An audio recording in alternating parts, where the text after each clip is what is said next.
Hello everyone, Chronicle IAS में आपका स्वागत है। मेरा नाम संगीता मीना है और हम कंटिन्यू करने जा रहे हैं एमपीपीएससी मुख्य परीक्षा 2025 का मॉक टेस्ट पेपर डिस्कशन। तो इस डिस्कशन में अभी तक हमने सोशियोलॉजी समाज शास्त्र का पेपर हम डिस्कस कर रहे थे और उसमें हमने two type of question discuss कर लिए थे। पहला टाइप था जिसका उत्तर 20 शब्दों में दिया जाना चाहिए, अति लघुत्तरीय प्रश्न, very short answer type question. और दूसरे थे जिसका उत्तर या जिसका आंसर 60 वर्ड्स में दिया जाना चाहिए, लघुत्तरीय प्रकार के प्रश्न, शॉर्ट आंसर टाइप क्वेश्चन। अब यहाँ पे हम आगे बढ़ेंगे और डिस्कस करेंगे तीसरे प्रकार के प्रश्न जिनका उत्तर 200 शब्दों में दिया जाएगा, 200 वर्ड्स में जिनका आंसर हमें देना है। और ये लॉन्ग आंसर टाइप क्वेश्चन हमारे हैं, दीर्घ उत्तरीय प्रकार के प्रश्न है। ठीक है, तो सबसे पहले हम प्रश्न को रीड कर लेते हैं, क्वेश्चन को रीड कर लेते हैं। यहाँ पे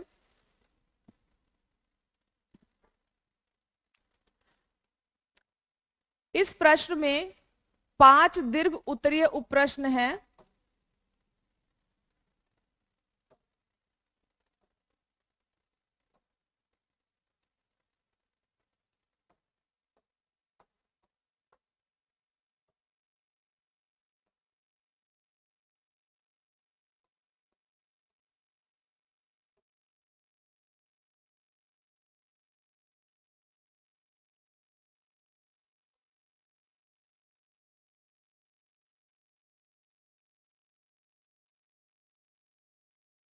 हम्म इस प्रश्न में 5 दीर्घ उत्तरीय उप प्रश्न है। प्रत्येक प्रश्न के उत्तर हेतु आदर्श शब्द सीमा 200 शब्द हैं। सभी प्रश्न अनिवार्य है। प्रत्येक प्रश्न 10 अंकों का है। This question contains 5 long answer type sub questions. Answer each question ideally in 200 words. All questions are compulsory. Each question carries 10 marks. ठीक है, तो यहाँ पे क्या है, हमारे पास 5 क्वेश्चन मिलेंगे हमें, 5 लॉन्ग आंसर टाइप क्वेश्चन हमें यहाँ पे मिलेंगे। और इसमें हमें क्या करना है, इनका प्रत्येक का उत्तर 200 शब्दों में देना है। ठीक है, मार्किंग रहेगी 10 मार्क्स पर क्वेश्चन।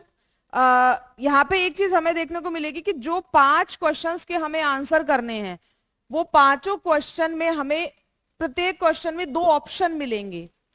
मतलब सारे जो क्वेश्चन है वो अथवा या और में हमारे पास मिलेंगे कि एक क्वेश्चन में हमें 2 चॉइस दी जाएंगे, जिसमें से कोई भी एक क्वेश्चन जो हमें ज्यादा अच्छे से आता है उसे चूज करके उसका आंसर हमें लिखना है। ठीक है, तो ओवरऑल हमारे पास 10 क्वेश्चन होंगे। ठीक है, लेकिन हमें उनमें से आंसर कितनों का देना है, 5 क्वेश्चंस का।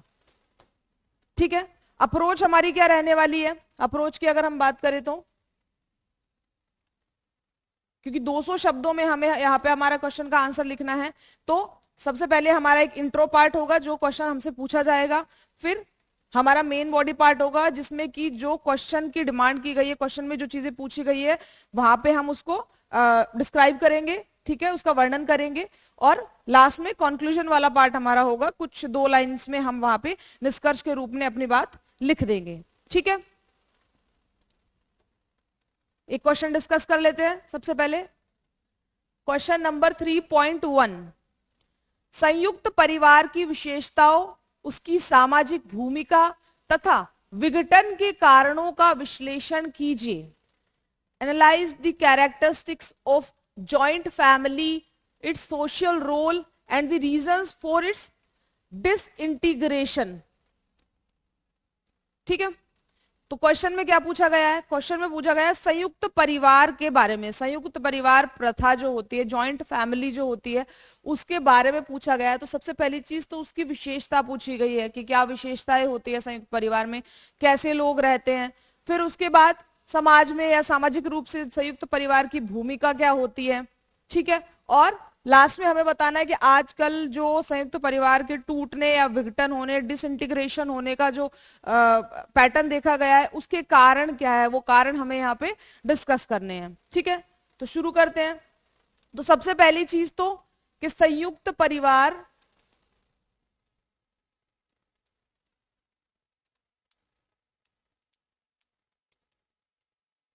संयुक्त परिवार क्या होता है, हम सभी को पता है। जॉइंट फैमिली क्या होती है कि जब परिवार में 2 प्रकार के परिवारों का मतलब होते हैं। परिवार दो प्रकार के होते हैं बेसिकली, संयुक्त परिवार और एकाकी परिवार। ठीक है, तो संयुक्त परिवार में क्या होता है कि एक पीढ़ी, सिंगल पीढ़ी नहीं रहती है। ठीक है, एकाकी परिवार में क्या होगा, माता पिता और उनके बच्चे रहेंगे, एक सिंगल पीढ़ी रहेगी। लेकिन संयुक्त परिवार में मल्टीपल पीढ़ी, कई सारी पीढ़ियां वहां पे निवास करती है, कि जैसे परिवार में दादा दादी होंगे, फिर उनके बच्चे होंगे जिसमें माता पिता, चाचा चाची, ताऊ ताई, फिर उनके बच्चे होंगे, और आगे आने वाली पीढ़ी भी हो सकती है। तो ऐसे मल्टीपल पीढ़ियां उस परिवार में रहती है, उसे संयुक्त परिवार कहते हैं, जब सारे लोग मिलकर एक घर के अंदर रहते हैं। ठीक है, क्लियर है? तो ये तो हो गया हमारा संयुक्त परिवार।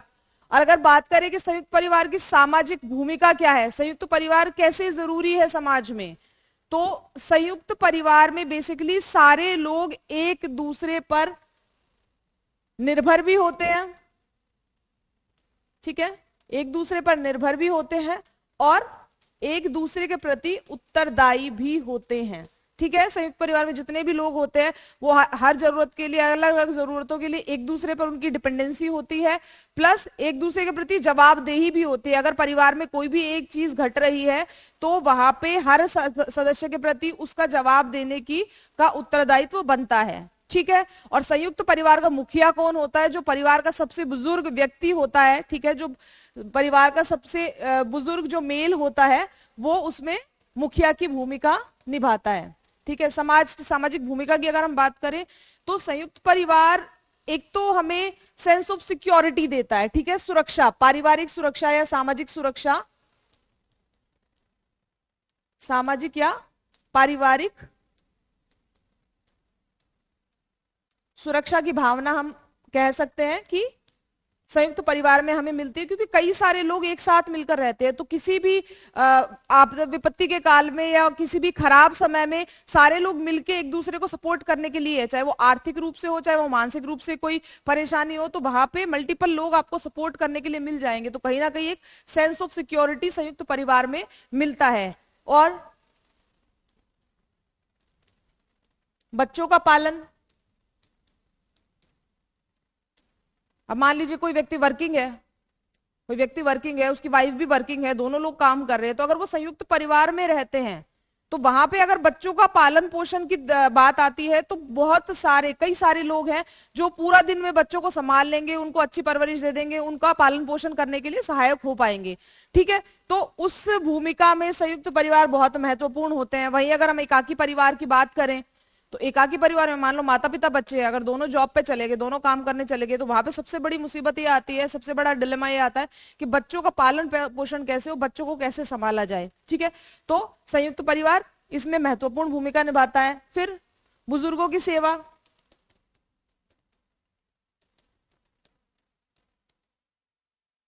संयुक्त परिवार सेम चीज इस पे भी अप्लाई होती है कि जो बुजुर्ग व्यक्ति होते हैं उनको एक्स्ट्रा केयर की जरूरत होती है, एक्स्ट्रा देखभाल की जरूरत होती है। तो संयुक्त परिवार में जब एक बुजुर्ग व्यक्ति रहता है तो उसके पास मल्टीपल लोग, कई सारे लोग होते हैं उसकी देखभाल करने के लिए, उसके लिए ध्यान रखने के लिए, उनका ध्यान रखने के लिए। ठीक है, तो ऐसे कई सारी चीजें हैं, कई सारे फायदे हैं जो संयुक्त परिवार के रूप में समाज में हमें मिलते हैं। ठीक है, अगली बात, विघटन के कारण। अब संयुक्त परिवार अच्छी प्रथा है, बढ़िया चीज है। ठीक है, काफी फायदेमंद है, काफी सपोर्ट मिलता है लोगों को संयुक्त परिवार में रहते हुए। लेकिन फिर भी आजकल ट्रेंड देखने को मिला है कि संयुक्त परिवार धीरे धीरे टूटते जा रहे हैं, खत्म होते जा रहे हैं, और लोग संयुक्त परिवार से निकलकर एकाकी परिवार के फॉर्म में रहना ज्यादा प्रेफर कर रहे हैं। ठीक है, लोग अकेले, सिर्फ पति पत्नी और उनके जो बच्चे हैं, एकाकी परिवार का जो रूप होता है उसमें रहना ज्यादा प्रेफर कर रहे हैं बजाय के संयुक्त परिवार के। तो उसके कारण क्या है, क्या कारण है कि लोग संयुक्त परिवार से पीछे हटकर, संयुक्त परिवार से अलग होकर एकाकी परिवार में रहना पसंद कर रहे हैं? तो पहली चीज,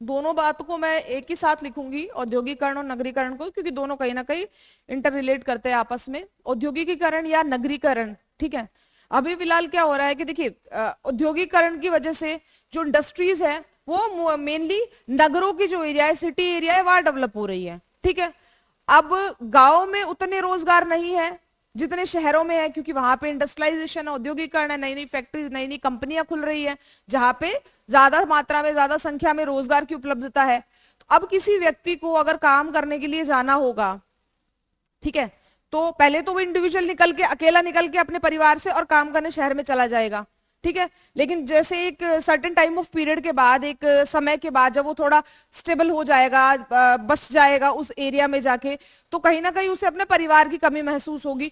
तो फिर वो अपने सारे परिवार को तो गांव से नहीं बुला सकता। तो प्रेफरेंस क्या होने वाली है कि अपने पत्नी को, अपने बच्चों को वहां पे बुला के रहना शुरू कर देगा, ठीक है। तो उसकी वजह से अब क्या हुआ कि जो, क्योंकि शहर में उसने अपना एक छोटा परिवार बसा लिया, अपने जो भी पत्नी और बच्चे उनको वहां के परिवार बसा लिया, तो ये जो संयुक्त परिवार का जो चीज थी वो टूट गई कहीं ना कहीं, क्योंकि वो वहां से निकलकर बाहर आ गया। तो वहां पे नगर में एक एकाकी परिवार बसने से गांव में एक संयुक्त परिवार कहीं ना कहीं बिखर गया या उसका विघटन हो गया, ठीक है। तो धीरे धीरे ऐसे जो ये प्रवृत्ति है कि लोग नगरों की तरफ काम करने के लिए जा रहे हैं और वहां पे एकाकी परिवार के रूप में रहना प्रेफर कर रहे हैं, उससे संयुक्त परिवार प्रथा पर एक नेगेटिव इंपैक्ट पड़ा है, ठीक है, और उसका विघटन देखने को हमको मिला है, ठीक है।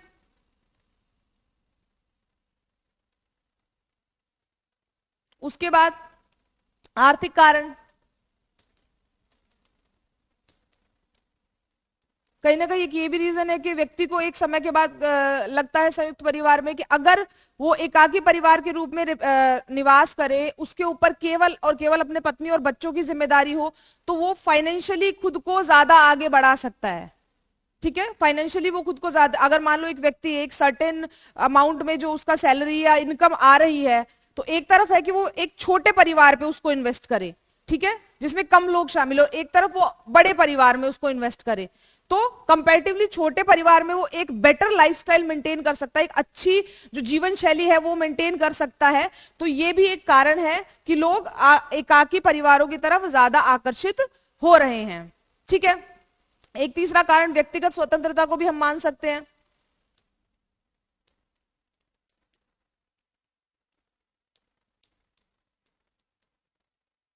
व्यक्तिगत स्वतंत्रता, व्यक्तिगत स्वतंत्रता कैसे, देखिए संयुक्त परिवार जो होता है, आप सब, हम लोगों ने भी गांव में हम रहे हैं और हमने संयुक्त परिवार देखे हैं, तो वहां पे जो डिसीजन मेकर होता है, परिवार का सबसे बड़ा व्यक्ति डिसीजन मेकर होता है, जो सबसे बुजुर्ग व्यक्ति होता है, सारे डिसीजन वही लेता है, ठीक है। लेकिन अभी जो नई पीढ़ी है, जो नए लोग हैं, कहीं ना कहीं उनमें एक व्यक्तिगत स्वतंत्रता की भावना है, इंडिविजुअलिटी की उनके अंदर भावना है कि हम अपने डिसीजंस खुद लें, हमारे लिए क्या सही है, हमारे लिए क्या गलत है, हमें अपने फाइनेंसेस कैसे मैनेज करने हैं, ठीक है, या लाइफ में आगे आने वाले डिसीजन कैसे लेने हैं, वो सारी चीजों को लेके एक व्यक्तिगत स्वतंत्रता की डिमांड आजकल की पीढ़ी में बढ़ रही है।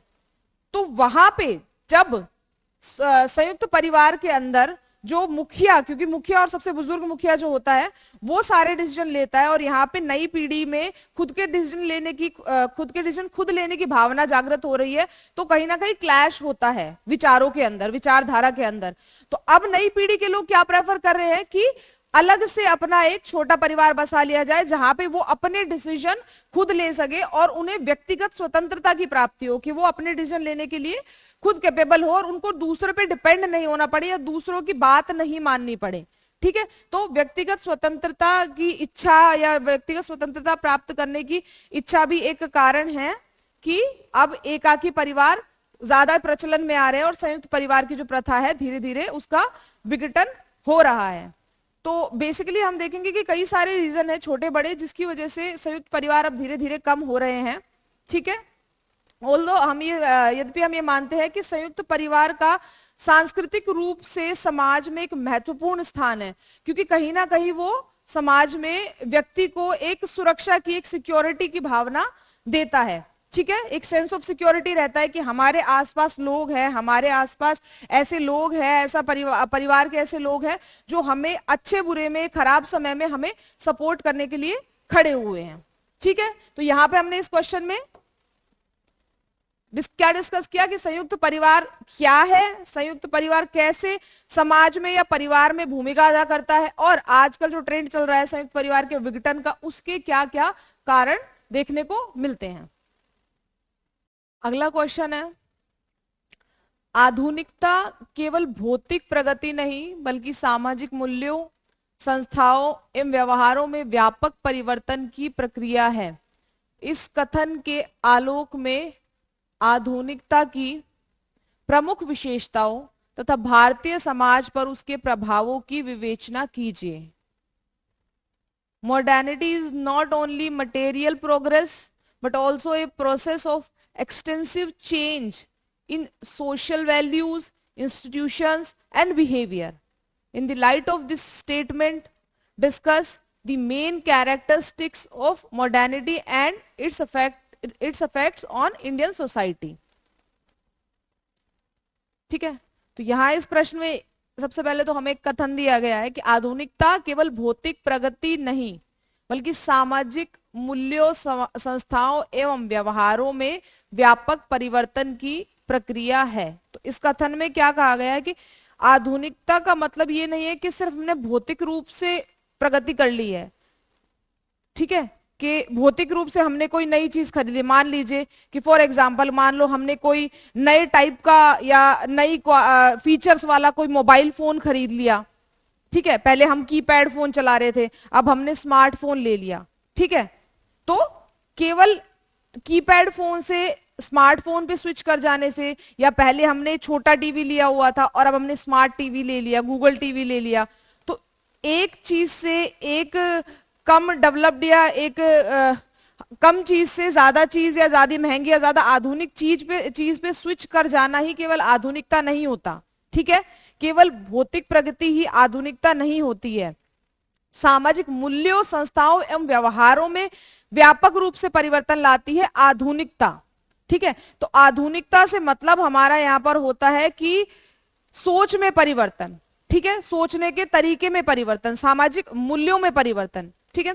फॉर एग्जाम्पल अगर पहले के समाज की हम बात करें, पुराने समाज की हम बात करें, 90s, 60s, 70s, 80s की अगर हम बात करें, तो उस समय पे महिला शिक्षा को, स्त्रियों की शिक्षा को उतना ज्यादा महत्व नहीं दिया जाता था, और स्त्रियों के बाहर, घर से बाहर निकल के काम करने को भी बिल्कुल महत्व नहीं दिया जाता था, ना जरूरत समझी जाती थी कि उस टाइम इतना बहुत बड़ी बात मानी जाती थी कि अच्छा लड़कियां घर से बाहर निकल कर जाके काम करेंगी, ठीक है, जैसे पुरुष करते हैं बाहर किसी भी कंपनी में या किसी भी जगह पे कारखाना में जाके काम कर रहे हैं, तो क्या अब स्त्रियां भी बाहर जाकर काम करेगी, ठीक है, या स्त्रियों को ज्यादा पढ़ाने लिखाने की क्या ही जरूरत है। इवन आज भी कई समाज में ये चीज प्रचलन में है कि लड़कियों की पढ़ाई पे ज्यादा ध्यान देने की क्या ही जरूरत है, उनको तो इवेंचुअली शादी ही करनी है, शादी करके अपने पति पे डिपेंडेंट होना है, ठीक है। तो पहले ये चीज और भी ज्यादा बड़े स्तर पर प्रचलन में थी, लेकिन धीरे धीरे आप देखेंगे कि समाज में परिवर्तन हुआ और आज स्त्रियों की शिक्षा को समाज में महत्व दिया जा रहा है। माता पिता अपने बेटियों को, लड़कियों को भी पढ़ाने के लिए उतना ही मोटिवेट कर रहे हैं जितना कि अपने लड़कों को कर रहे हैं। स्त्रियों के बाहर जाकर काम करने, रोजगार पाने, नौकरी करने, उसको भी इक्वली इंपॉर्टेंस दी जा रही है, महत्वपूर्ण माना जा रहा है।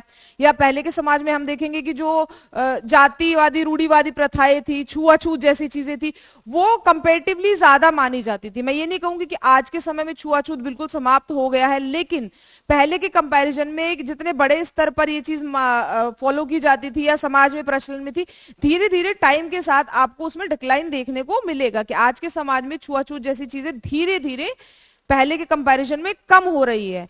तो बेसिकली बात यहाँ ये है कि ये जो सारे वैचारिक परिवर्तन है या सामाजिक परिवर्तन है, ये असली आधुनिकता की परिभाषा है, ठीक है। तो केवल भौतिक रूप से, केवल कीपैड फोन से स्मार्टफोन पे स्विच कर लेना आधुनिकता नहीं है। विचारों में परिवर्तन, विचारों का डेवलपमेंट, विचारों का विकास असली आधुनिकता है, ठीक है।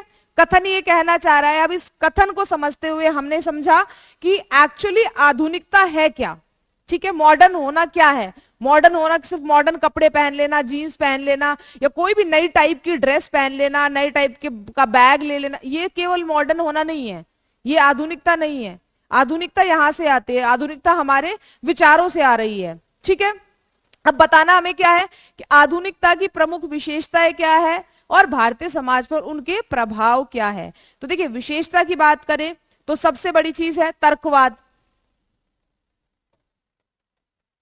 आधुनिक व्यक्ति तर्क के आधार पर सोचेगा, ठीक है, अंधा विश्वास नहीं करेगा किसी भी चीज पे कि किसी ने कुछ कह दिया हो, मान लीजिए कि कह दिया कि इस बाबा के पास जाकर और अगर हम बाबा से जाके मिलकर आएंगे, उनको प्रणाम करके आएंगे तो हमें नौकरी की प्राप्ति हो जाएगी या हमें धन की प्राप्ति हो जाएगी। तो एक वास्तविक रूप से अगर कोई आधुनिक व्यक्ति है, अपने विचारों से आधुनिक व्यक्ति है, तो वो उस बात पे विश्वास नहीं करेगा, अंधा विश्वास नहीं करेगा कि केवल किसी बाबा के पास जाने से ही कोई प्रगति हो जाएगी। ठीक है, तो यहां पे क्या चीज आ जाती है, तर्कवाद।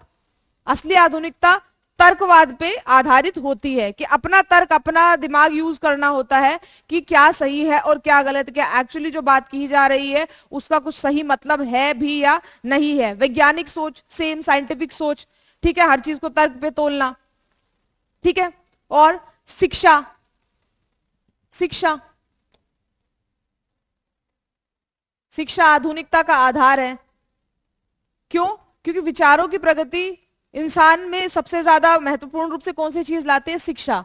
जब एक व्यक्ति शिक्षित होता है, ठीक है, नए विचारों के बारे में पढ़ता है, जानता है, तो उसके दिमाग में, उसके विचारों में एक आधुनिकता की शुरुआत होती है। ठीक है,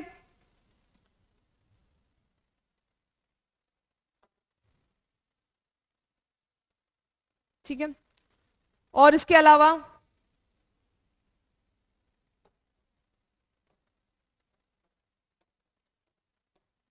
धर्मनिरपेक्षता, तकनीकी नवाचार,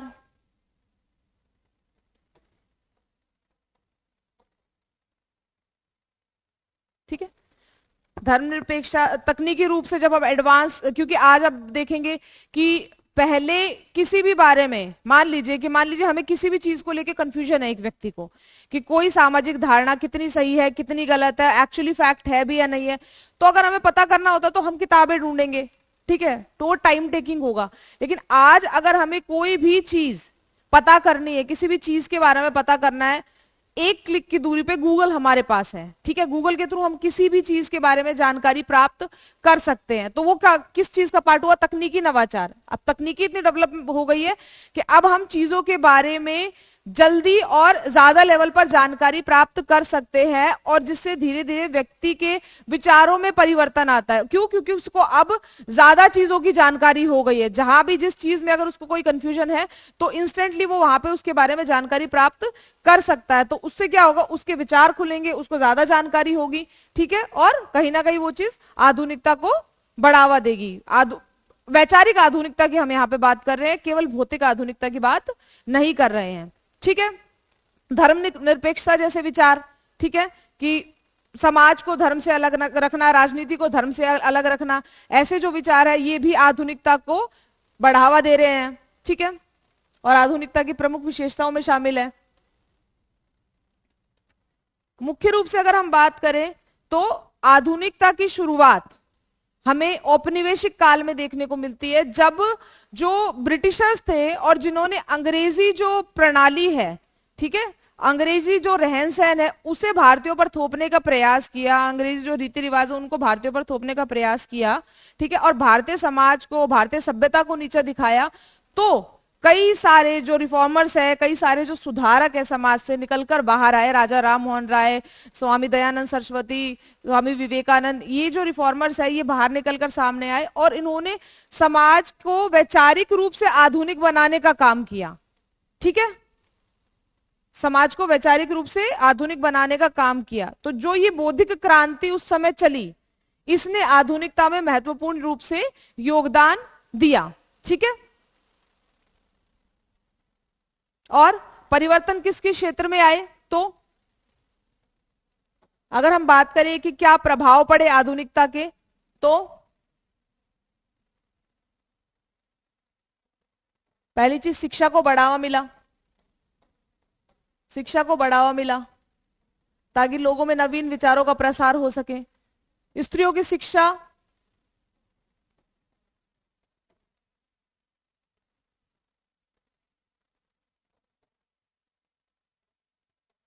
ठीक है, स्त्रियों की शिक्षा और सेल्फ डिपेंडेंसी को बढ़ावा मिला। ठीक है, लोकतांत्रिक विचारों को बढ़ावा मिला, लोकतांत्रिक विचार डेवलप हुए।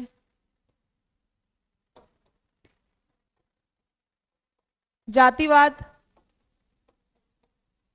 छुआछूत का विरोध, ये जो सारे विचारक थे, ये जो सारे रिफॉर्मर्स थे, सुधारक थे, इन्होंने समाज में जातिवाद छुआछूत का विरोध किया। ठीक है, क्यों? क्योंकि ये पुराने विचारों की चीज है। ठीक है, तो असली मॉडर्निटी या असली जो आधुनिकता है, उसका मतलब क्या होता है कि पुराने जो ऐसे विचार है, जो रूढ़िवादी विचार है, जो हमें पीछे धकेल रहे हैं, उनको समाप्त करना और आगे बढ़ना। ठीक है, मानव अधिकारों की बात होने लगी कि एक बेसिक ह्यूमन होने के नाते जो व्यक्ति के अधिकार है वो व्यक्ति को मिलने चाहिए। ठीक है, कुछ एक नेगेटिव इंपैक्ट भी हमको देखने को मिलते हैं कि जैसे पारंपरिक शरण, परंपरा का शरण हुआ, पुरानी जो परंपराएं चल रही थी उसको लोगों ने कहीं ना कहीं तोड़ा, कहीं खत्म करके और आगे बढ़ने की, आधुनिक विचारों को अपनाने की कोशिश की।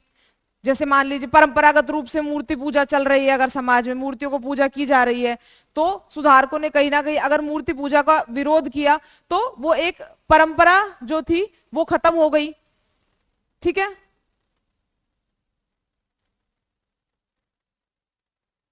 क्लियर है?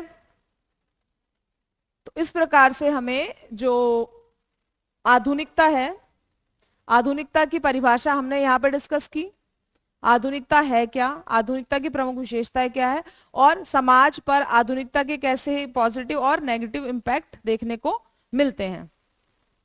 अगला क्वेश्चन है क्वेश्चन नंबर 3.2।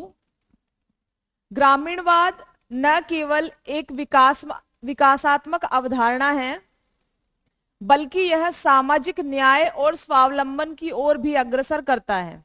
इस कथन के प्रकाश में ग्रामीणवाद की प्रमुख विशेषताओं और उसकी प्रासंगिकता पर विचार कीजिए। Ruralism is not only a developmental concept, but it also leads towards social justice and self reliance. In the light of this statement, consider the main characteristics of ruralism and its relevance. ठीक है, तो यहां हमें किसके बारे में बात करनी है? ग्रामीणवाद के बारे में। ओके, ग्रामीणवाद की प्रमुख विशेषताएं और उसकी प्रासंगिकता क्या है। ठीक है, तो कथन हमें क्या दिया गया है? ग्रामीणवाद न केवल एक विकासात्मक अवधारणा है, बल्कि यह सामाजिक न्याय और स्वावलंबन की ओर भी अग्रसर करता है। ठीक है, केवल विकास पे ही नहीं, साथ ही साथ सामाजिक न्याय और स्वावलंबन पर भी आधारित है ग्रामीणवाद। तो सबसे पहले तो हम ये जानें कि ग्रामीणवाद है क्या। ठीक है, ग्रामीणवाद बेसिकली है क्या, उसके बाद ग्रामीणवाद की प्रमुख विशेषताओं और उसकी प्रासंगिकता पर हम चर्चा करेंगे। ग्रामीणवाद बेसिकली एक सामाजिक और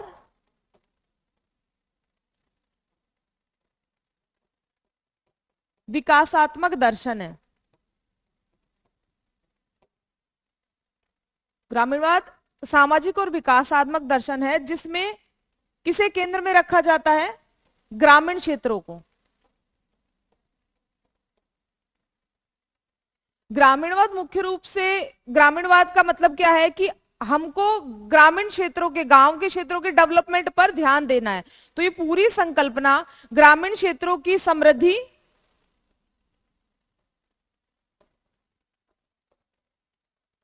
स्वावलंबन और विकास पर आधारित है। ठीक है, कैसे? कि ग्रामीण क्षेत्रों को इतना विकसित करना है, इतना डेवलप करना है कि वहां पर समृद्धि हो प्लस स्वावलंबन हो। मतलब ग्रामीण क्षेत्रों में लोगों को दूसरे क्षेत्रों पर या शहरी क्षेत्रों पर निर्भर ना रहना पड़े। रोजगार के लिए, शिक्षा के लिए, कोई भी चीज किसी भी तरीके से ग्रामीण क्षेत्रों को दूसरे क्षेत्रों पर या पास के शहरी क्षेत्रों पर निर्भर ना रहना पड़े। ग्रामीण क्षेत्रों को हमें इस लेवल पर डेवलप करना है। ठीक है, तो ग्रामीणवाद की अवधारणा मुख्य रूप से क्या है कि पूरा का पूरा जो ग्रामीण क्षेत्र है उसके विकास पर केंद्रित है। अगर प्रमुख विशेषताओं की हम बात करें,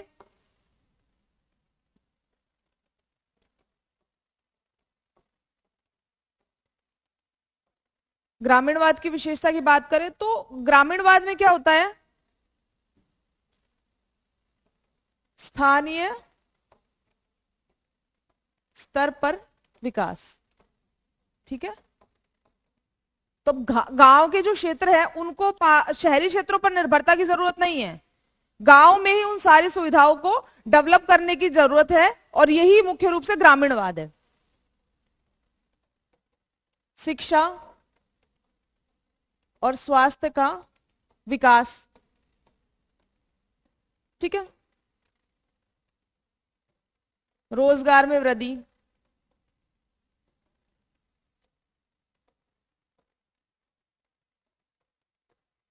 स्थानीय स्तर पर पर्यावरण संरक्षण,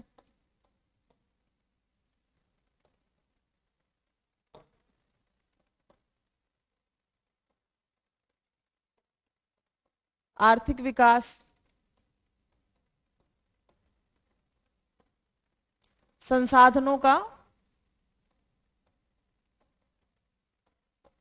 समान वितरण,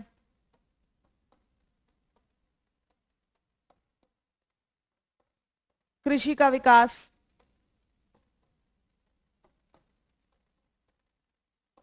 तो ग्रामीणवाद में मुख्य रूप से क्या क्या चीजें आ रही है, ओवरऑल डेवलपमेंट। ठीक है, ओवरऑल डेवलपमेंट जिसमें शिक्षा का, स्वास्थ्य का, रोजगार का, कृषि का, ठीक है, अर्थव्यवस्था का विकास, पर्यावरण का संरक्षण। तो ग्रामीण क्षेत्रों को हमें बेसिकली उस लेवल पे डेवलप करना है कि ताकि गांव में रहने वाले लोगों की निर्भरता खत्म हो जाए दूसरे क्षेत्रों से, कि अब हम उनको अपने काम के लिए या कोई भी चीज लेने के लिए या शिक्षा प्राप्ति के लिए या स्वास्थ्य सेवाओं के लिए या रोजगार के लिए शहरी क्षेत्रों पर निर्भर ना होना पड़े, गांव को ही हमें इतना डेवलप करना है। ठीक है, तो ग्रामीणवाद की बेसिकली अवधारणा है। अगर हम प्रासंगिकता की बात करें,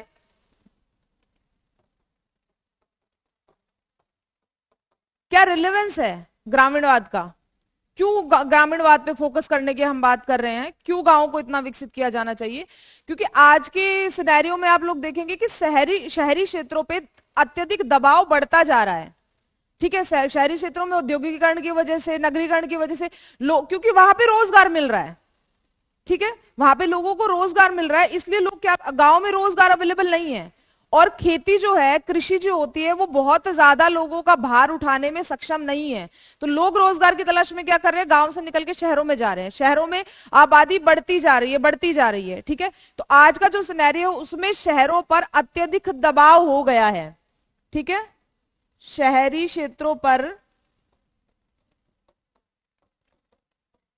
अत्यधिक दबाव हो गया है। अब क्या है कि नए लोग जो जा रहे हैं, या जो जिनका इनकम लेवल जो कम है काम करने वालों का, उनके पास अगर रहने के लिए घर नहीं है तो वो स्लम एरिया डेवलप हो रहे हैं, कच्ची बस्तियों में रह रहे हैं, वहां पे गंदगी होती है, स्वास्थ्य सुविधा उपलब्ध नहीं होती है, इनकम उनकी कम होती है, इसकी वजह से उनको हर तरीके से प्रॉब्लम्स फेस करनी पड़ती है। तो जो लाइफस्टाइल है शहरों की वो डिग्रेड हो रही है, वो खत्म हो रही है, उसमें कमी आ रही है लाइफस्टाइल में। ठीक है, तो ये जो दबाव है इसको खत्म करने के लिए हमारे पास क्या ऑल्टरनेट होना चाहिए, क्या कर सकते हैं कि अगर रोजगार, गांव में रोजगार नहीं उपलब्ध है, या गांव में कृषि उतनी विकसित नहीं है कि वो अधिक लोगों का भार उठा सके, या गांव में शिक्षा उपलब्ध नहीं है, या स्वास्थ्य सुविधा उपलब्ध नहीं है, जिसकी वजह से लोग शहरों की तरफ जा रहे हैं और शहरों पर अत्यधिक दबाव पड़ रहा है, जिससे शहरों की स्थिति भी खराब हो रही है। तो उसके आंसर में या उसके सोल्यूशन में क्या किया जा सकता है कि ग्रामीण क्षेत्रों के विकास पर ध्यान दिया जाए। अगर ये सारी सुविधाएं, रोजगार, शिक्षा, स्वास्थ्य, सारी बेसिक जो सुविधाएं हैं, ये अगर गांव में भी डेवलप कर दी जाए, ठीक है, गांव का भी उतना डेवलपमेंट हो जाए, तो लोग शहरों की तरफ क्यों जाएंगे। ठीक है, शहरों की तरफ उस संख्या में लोग नहीं जाएंगे। तो ग्रामीणवाद की जो अवधारणा है बेसिकली इस कंटेक्स्ट में आज के टाइम में बहुत ज्यादा रिलेवेंट है, बहुत ज्यादा प्रासंगिक है, क्योंकि जो वर्तमान स्थिति देखने को मिल रही है, जिसकी वजह से शहरों का आर्थिक स्थिति, सामाजिक स्थिति और एनवायरनमेंट सब खराब हो रहा है, उसका एक सोल्यूशन ग्रामीणवाद में हम देख सकते हैं कि गांव के क्षेत्रों में भी वो सारी बेसिक सुविधाएं उपलब्ध कराई जाए, ताकि जो कंजेस्टेड एरिया हो चुके हैं शहरों में, वो वहां उस स्थिति में थोड़ा सुधार लाया जा सके। ठीक है, तो यहाँ पे हमने डिस्कस कर लिया ग्रामीणवाद क्या होता है। ग्रामीणवाद मतलब गांव के विकास की अवधारणा। ग्रामीणवाद में क्या शामिल है या उसकी विशेषताएं क्या है, तो गांव का ओवरऑल डेवलपमेंट, हर डायमेंशन में गांव का डेवलपमेंट। और आज उसकी प्रासंगिकता क्या है, शहरों पर बढ़ते दबाव को कम करने के लिए हमें गांवों को विकसित करने की जरूरत है। ठीक है, अगला क्वेश्चन है क्वेश्चन 3.2 का दूसरा ऑप्शन। वैश्वीकरण के लाभों के साथ साथ उससे उत्पन्न चुनौतियों का भी विस्तृत वर्णन कीजिए, विशेष रूप से सामाजिक, आर्थिक एवं सांस्कृतिक स्तर पर इसके प्रभावों का विश्लेषण करें। Along with the benefits of globalization, also describe in detail the challenges posed by it, analyze its effects, especially at the social, economic and cultural levels। ठीक है, तो प्रश्न में क्या पूछा गया है कि पहली चीज कि वैश्वीकरण के लाभ बताएं। ठीक है, ग्लोबलाइजेशन के लाभ बताएं, साथ में उनसे उत्पन्न चुनौतियां बताएं। और चुनौतियां किस कंटेक्स्ट में हमें बतानी है, सामाजिक, आर्थिक और सांस्कृतिक स्तर पर जो इसके प्रभाव उत्पन्न हुए हैं उस कंटेक्स्ट में हमें विश्लेषण करना है। ठीक है, तो सबसे पहले तो इस क्वेश्चन में देखेंगे कि वैश्वीकरण क्या है, वैश्वीकरण का क्या अर्थ है।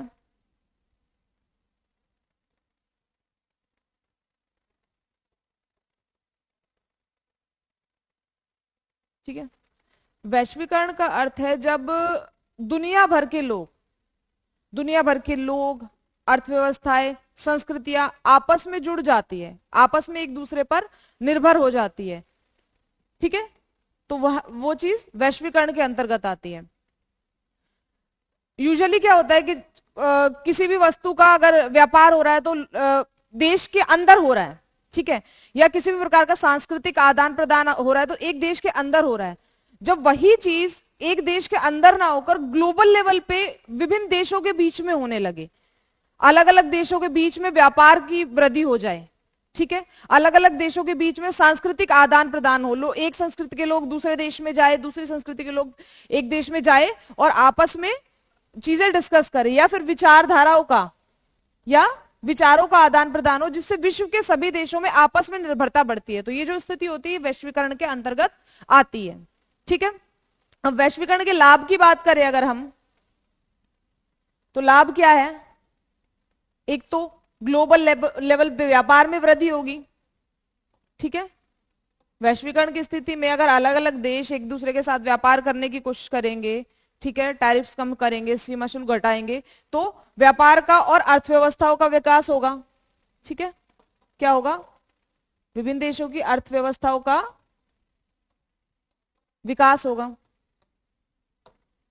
ठीक है, उसके बाद सांस्कृतिक आदान प्रदान, सांस्कृतिक आदान प्रदान से जब विभिन्न संस्कृति के लोग एक दूसरे से मिलेंगे, अपनी संस्कृति डिस्कस करेंगे, सांस्कृतिक आदान प्रदान करेंगे, तो संस्कृतियों का विकास होगा। ठीक है, फिर तकनीक का विकास और प्रसार, एक देश की टेक्नोलॉजी दूसरे देश में जाएगी, जिससे क्या होगा कि जो लीस्ट डेवलप्ड कंट्रीज है, जो कम डेवलप्ड कंट्रीज हैं, जिनका विकास कम हुआ है, उनसे अगर विकसित देशों की टेक्नोलॉजी वहां पर आ रही है तो ये उनके विकास में सहायक है। ठीक है, तो जो कमजोर देश है या अल्प विकसित देश है उनके लिए लाभदायक। ठीक है, तो इस तरीके से वैश्वीकरण के मल्टीपल डायमेंशन में हमें लाभ देखने को मिलते हैं, लेकिन कुछ चुनौतियां भी हैं, कुछ चुनौतियां भी हैं।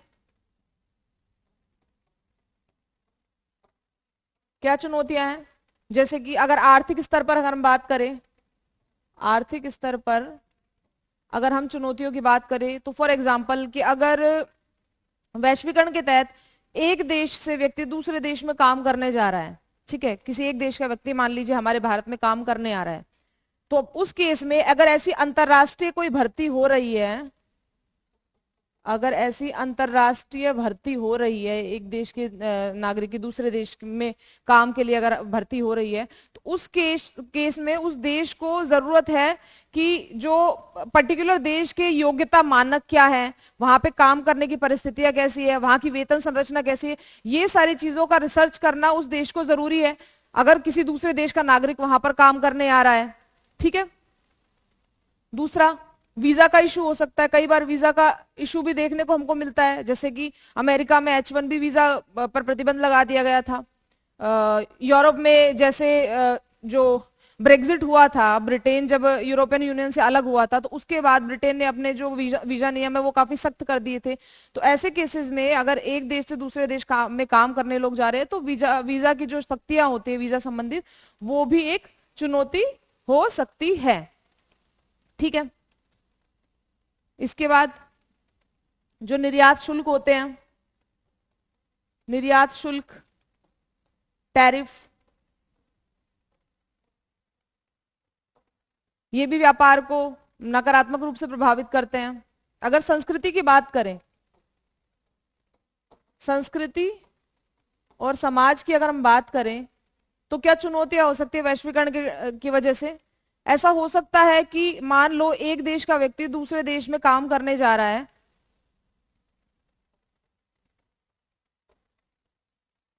तो वहां पर उसका शोषण होने की संभावना है। ठीक है। हो सकता है उसको वेतन कम दिया जाए। मान लीजिए कोई अल्प विकसित या कम विकसित देश का व्यक्ति विकसित देश में काम करने जा रहा है, तो वहां उसकी सर्कमस्टांसेस को देख के उसको वेतन कम दिया जाए, उसके मानव अधिकारों का हनन हो। ठीक है। उसके मानव अधिकारों का हनन हो सकता है कम्युनिटी और कल्चर की अगर हम बात करें, तो अगर दो कम्युनिटी की बात करें, तो हो सकता है कि एक पर्टिकुलर वैश्वीकरण के कारण जब दो कम्युनिटी के बीच में इंटरेक्शन हो, तो एक कम्युनिटी दूसरी कम्युनिटी पे हावी हो जाए, उसको डोमिनेट करे। ठीक है। तो जब कम्युनिटीज का, समुदाय का इंटरेक्शन होता है, तो उस केस में हो सकता है कि एक कम्युनिटी दूसरी कम्युनिटी पर हावी होने का प्रयास करे। तो इस तरीके से सांस्कृतिक और सामाजिक रूप से भी हम देखेंगे कि कई सारी चुनौतियां हो सकती है वैश्वीकरण से, और आर्थिक रूप से भी कई सारी चुनौतियां देखने को मिलती है। लेकिन स्टिल इसका मतलब ये नहीं है कि वैश्वीकरण एक खराब अवधारणा है या वैश्वीकरण का कोई लाभ नहीं है। विश्व के विभिन्न देश जब मिलकर ग्रो करने की कोशिश करेंगे, तो ये सभी देशों के लिए और आपस में एक दूसरे पर निर्भरता से सारे देश आपस में मिलकर अच्छे से ग्रो कर सकते हैं। ठीक है। तो उस केस में जरूरत किस चीज की है कि एक संतुलित और न्यायपूर्ण वातावरण बना रहे, और जो नीतियां है इस कंटेक्स्ट में, उन नीतियों को मजबूत बनाया जाए ताकि किसी का भी शोषण ना हो, और स्मूथली जो ये व्यापार या सांस्कृतिक आदान प्रदान या जो भी सारी चीजें वैश्वीकरण के अंतर्गत आ रही है, वो स्मूथली फ्लो में मेंटेन होती रहे। ठीक है। तो ये तभी हो पाएगा जब सारे देश मिलकर आपस में सहयोग की भावना रखेंगे और एक न्यायपूर्ण एनवायरनमेंट का डेवलपमेंट करेंगे। ठीक है। अगला क्वेश्चन है प्रश्न 3.3 सामुदायिक विकास कार्यक्रम की विफलता के प्रमुख कारणों का विश्लेषण करते हुए बताइए कि इन कमियों को दूर करने के लिए कौन से सुधारात्मक उपाय किए जा सकते हैं। Analyse the main reasons for the failure of the community development programme and tell what corrective measures can be taken to overcome the shortcomings. ठीक है। तो यहां पे बात किसके बारे में कर रहे हैं? सामुदायिक विकास कार्यक्रम के बारे में। ठीक है। सामुदायिक विकास कार्यक्रम के बारे में। तो सामुदायिक विकास कार्यक्रम क्यों विफल हुआ, उसके कारण क्या थे, और उसमें सुधार करने के लिए क्या उपाय किए जा सकते हैं, ये दो चीज हमें यहां डिस्कस करनी है। तो सबसे पहले तो हम ये देखेंगे कि सामुदायिक विकास होता क्या है। सामुदायिक विकास में बेसिकली मान लीजिए कोई ग्रामीण क्षेत्र है, ठीक है, तो समुदाय के लोगों के सहयोग से ही उस पर्टिकुलर या उस क्षेत्र विशेष का विकास किया जाना ही सामुदायिक विकास है। मान लीजिए किसी भी क्षेत्र में शिक्षा, स्वास्थ्य, पेयजल आदि सुविधाओं का अगर विकास करना, विस्तार करना है, तो सरकार क्या करेगी कि वहां के जो लोकल लोग हैं उनको भी शामिल करते हुए उस पर्टिकुलर एरिया में विकास करने का प्रयास करेगी। उसको ही बोलते हैं सामुदायिक विकास। ठीक है। तो ऐसा ही सामुदायिक विकास कार्यक्रम शुरू किया गया था 1952 में, ठीक है, जवाहरलाल नेहरू द्वारा। ठीक है, किसके इसमें सहयोग किसने दिया था? अमेरिका ने इसमें इस योजना में सहयोग दिया था। यह एक ग्रामीण विकास की बहुत बड़ी योजना थी, ठीक है, जिसमें समुदाय को शामिल करते हुए ही ग्रामीण क्षेत्रों में स्वास्थ्य, पेयजल, शिक्षा, रोजगार आदि सुविधाओं का विस्तार करने का प्रयास किया गया। लेकिन अब हमें डिस्कस ये करना है, ये जो कार्यक्रम है ये उतना अधिक सफल नहीं हुआ, ठीक है। तो अब इसकी विफलता के क्या कारण थे, ये हमें डिस्कस करना है कि जो सामुदायिक विकास कार्यक्रम 1952 में शुरू किया गया वो विफल क्यों हुआ, क्या कारण थे उसकी विफलता के। तो अगर पहले कारण की हम बात करें तो जन सहयोग, जन सहयोग में कमी, क्योंकि सामुदायिक, देखिए नाम से आपको पता चल रहा है सामुदायिक विकास, तो इसमें ये ठीक है कि सरकार प्रयास करेगी, सरकार योजना बनाएगी, लेकिन उसमें जो समुदाय के लोग हैं, जो लोकल लेवल पे लोग हैं, उनका भी सहयोग आवश्यक है, तभी ये पूरा जो प्लान था ये सक्सेसफुल हो सकता है, हो सकता था, ठीक है। लेकिन जनता को नॉलेज नहीं थी, जनता में जागरूकता का अभाव था, इसलिए जन सहयोग की कमी के कारण इस जो योजना है उसको, इसकी विफलता का हम एक कारण मान सकते हैं। और फंड, ठीक है, या अनुदान, जो पूरी योजना थी ना सरकारी फंड्स के ऊपर डिपेंडेंट थी, ठीक है। जो स्थानीय स्तर पर, ग्रामीण क्षेत्रों में स्थानीय स्तर पर जो रिसोर्सेज अवेलेबल थे, जो संसाधन उपलब्ध थे, उनको एक्सप्लोर करने की कोशिश नहीं की गई, ठीक है, उनको यूज करने की कोशिश नहीं की गई, और पूरी की पूरी योजना सरकार पर, सरकार के फंड्स पर ही आधारित थी। और उस टाइम के हिसाब से 1952 की बात है, तो हम देख सकते हैं कि आजाद ही हुआ था भारत, और उस टाइम पर सरकारी फंड उतना ज्यादा नहीं था, तो इसीलिए यह भी एक बड़ा कारण बना कि योजना उतनी ज्यादा सफल नहीं हो पाई। अगला, नौकरशाही, जो ब्यूरोक्रेट्स थे, नौकरशाह जो थे, जिनको उनको काम करने की जिम्मेदारी दी गई थी, कहीं ना कहीं उनकी कमी या लापरवाही हम बोल सकते हैं कि उन्होंने निर्देश जारी कर दिए, लेकिन उन निर्देशों पर ग्राउंड लेवल पे काम हो रहा है या नहीं हो रहा, वो चीज उन्होंने देखना जरूरी नहीं समझी, तो उस लेवल पर नौकरशाही एक्टिव नहीं थी, ठीक है। ब्यूरोक्रेट्स थे जो एक्टिव नहीं थे, जिसकी वजह से ग्राउंड लेवल पर इस योजना के तहत काम नहीं हुआ, ठीक है। फिर प्रशिक्षित कार्यकर्ता, प्रशिक्षित कार्यकर्ता नहीं थे, क्यों? क्योंकि स्टार्टिंग शुरुआती योजना थी, भारत आजाद ही हुआ था और बड़ी ही शुरुआती योजना थी, तो उस टाइम ना सरकार के पास उतने फंड थे, ना उतना समय था कि ऐसी योजना के लिए कार्यकर्ताओं की जो नियुक्ति की उनको प्रॉपर प्रशिक्षण दिया जा सके, ताकि वो लोकल लेवल पे लोगों को समझा सके कि क्या काम किया जाना चाहिए, कैसे कंट्रीब्यूट किया जाएगा इस विकास कार्यक्रम में। तो प्रशिक्षित कार्यकर्ताओं की कमी की वजह से ही भी लोकल लोग जो थे वो एजुकेट नहीं हो पाए इस कार्यक्रम को लेकर, तो यह भी उसकी विफलता का एक कारण बना। और लाभ का असमान वितरण, जो कुछ थोड़ा बहुत लाभ मिला भी इस योजना का, कुछ पर्टिकुलर और प्रभावशाली लोगों को मिला, और जो लोकल लेवल पे बहुत जो मेजॉरिटी लोग हैं उनको लाभ नहीं मिल पाया, तो कुछ प्रभावशाली लोगों को ही थोड़ा बहुत लाभ इस योजना का मिला, तो लाभ का असमान वितरण भी इस योजना के फेल्योर का एक कारण माना जा सकता है। अगर सुधार की बात करें तो सबसे पहली चीज, अगर हम सुधार बोलते हैं तो जन जागरूकता करनी पड़ेगी, ठीक है, जनता को जागरूक करना पड़ेगा योजना के बारे में, तभी ये सामुदायिक विकास कार्यक्रम सफल हो सकता है, ठीक है। फिर प्रशिक्षण दिया जाना चाहिए, प्रशिक्षित कार्यकर्ताओं की नियुक्ति की जानी चाहिए, उनको प्रॉपर प्रशिक्षण दिया जाना चाहिए कि इस योजना को कैसे इंप्लीमेंट करना है, ठीक है। फंड्स को, कार्यप्रणाली को पारदर्शी बनाया जाना चाहिए, ताकि ग्राउंड लेवल पर काम हो रहा है या नहीं हो रहा है ये चीज सुनिश्चित की जा सके, ठीक है। क्लियर है? नए प्रशिक्षण केंद्रों की स्थापना की जानी चाहिए, नए प्रशिक्षण केंद्रों की स्थापना की जानी चाहिए, ठीक है। तो ये कुछ उपाय है जिनको अगर शामिल किया जाता है तो इस विकास कार्यक्रम को सफल बनाए जाने की संभावना है। अगला क्वेश्चन, आगे हम क्वेश्चन नंबर 3.3 का ही दूसरा ऑप्शन डिस्कस करेंगे जो अथवा में है। समाज शास्त्रीय दृष्टिकोण से मूल्य, वैल्यूज क्या है, उनके प्रकार और समाज में महत्व की व्याख्या कीजिए। What are values from a sociological point of view, explain their types and importance in society. ठीक है, तो इस प्रश्न में हमें क्या बताना है, तीन चीजें हमें बतानी है। पहला, वैल्यूज या फिर जिसे हम कहेंगे मूल्य क्या है, क्या होते हैं मूल्य। दूसरी चीज, मूल्य के कितने प्रकार है, कितने प्रकार के मूल्य हो सकते हैं एक समाज में। तीसरी चीज, मूल्यों का महत्व क्या है समाज में या व्यक्ति के जीवन में। तो तीन बातें हमें यहाँ पे डिस्कस करनी है।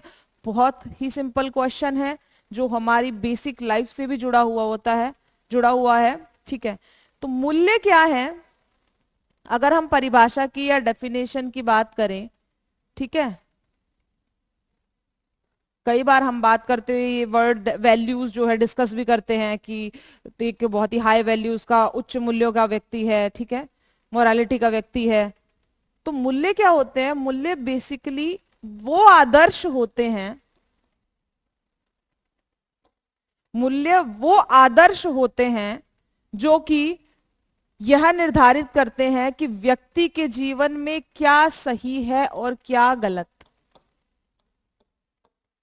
ठीक है, मूल्य क्या होते हैं, मूल्य वे आदर्श होते हैं जो निर्धारित करते हैं, जो निर्धारित करने वाले कारक होते हैं कि व्यक्ति के जीवन में क्या सही है और क्या गलत है। कोई भी डिसीजन लेते समय या लाइफ में आगे बढ़ते समय व्यक्ति को कौन सा पाथ चूज करना चाहिए, कौन सा मार्ग चूज करना चाहिए, सही कौन सा रहेगा, गलत कौन सा रहेगा, उसके लिए एक स्टैंडर्ड जो सेट करने वाले कारक है, स्टैंडर्ड सेट करने वाले जो आदर्श है, उन्हें मूल्य कहते हैं। जैसे कि ईमानदारी, सत्यनिष्ठा, दयालुता, साहस,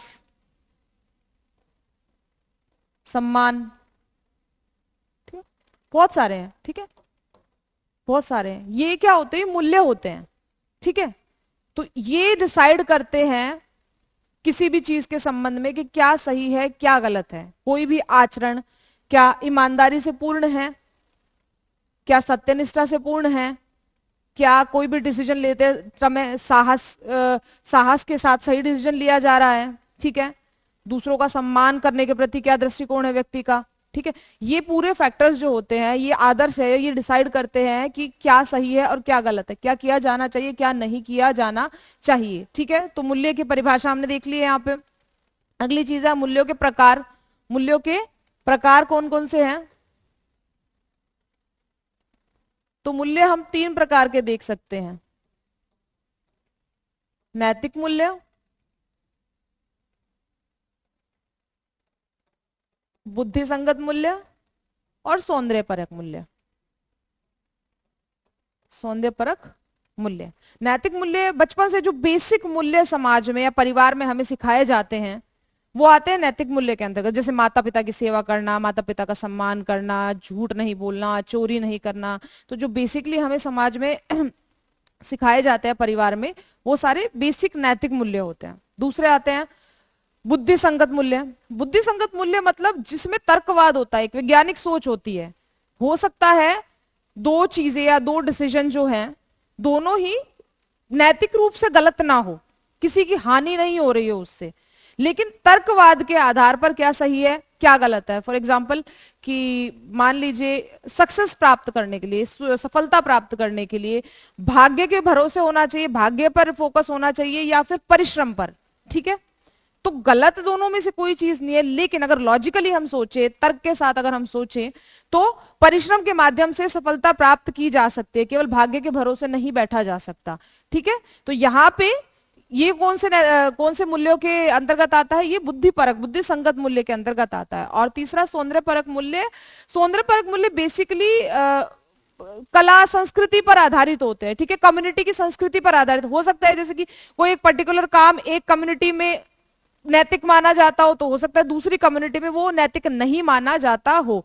तो ये अलग अलग कम्युनिटी बेस्ड होते हैं और मुख्य रूप से कला और संस्कृति पर आधारित होते हैं। तो 3 प्रकार हमने देख लिए यहाँ पे मूल्यों के, नैतिक, बुद्धिपरक और बुद्धिसंगत और सौंदर्य परक। और अगर हम महत्व की बात करें तो सिंपल है, बहुत सिंपल है। ये तो हम खुद की डे टू डे लाइफ में भी देखते हैं कि मूल्य हमें रास्ता बताते हैं, मूल्य हमारे व्यक्तित्व का निर्माण करते हैं। ठीक है, मूल्य क्या करते हैं? मूल्य व्यक्तित्व का निर्माण करते हैं। आपके व्यक्तित्व में ईमानदारी, सत्यनिष्ठा, दयालुता, साहस, सम्मान, ये सारे फैक्टर है या नहीं है, इससे पता चलता है या इस पर डिपेंड करता है कि एक व्यक्ति का चरित्र कितना महान है या कितना ऊंचा है। तो व्यक्ति के चरित्र के निर्माण में और उसके चरित्र के विकास में मूल्यों का महत्व है।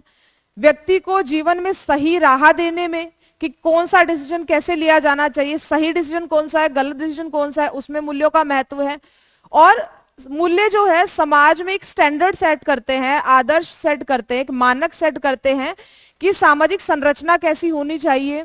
ठीक है, समाज में क्या वांछनीय है और क्या वांछनीय नहीं है। ठीक है, तो इस प्रकार से हमने ये समझ लिया कि मूल्यों की परिभाषा क्या है।